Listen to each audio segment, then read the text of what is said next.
For centuries, families turned to nature for healing.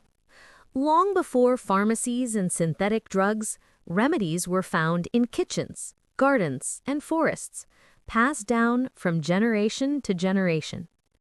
Those remedies worked then, and many still work today. In the Forgotten Home Apothecary, Dr. Nicole Apelian revives this lost wisdom, sharing more than 250 powerful, time-tested natural remedies for the entire body. This audiobook is not just a guide, it is a return to the practices our grandparents relied upon to stay strong, resilient, and healthy. Whether you're an experienced plant medicine user or simply curious about a natural approach to managing your health, this book is for you.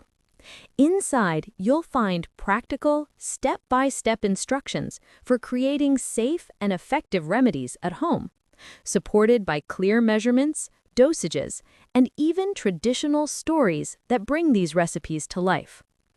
You'll discover herbal solutions for better sleep, improved memory and focus, pain relief, gut health, and more.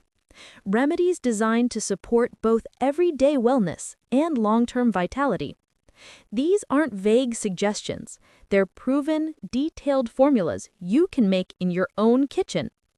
But the Forgotten Home Apothecary is about more than recipes. It's about empowerment. It's about reconnecting with the wisdom of the past and reclaiming control over your own health in a world that often pushes quick fixes over true healing. If you're ready to explore the natural path to wellness, this audiobook is your essential companion.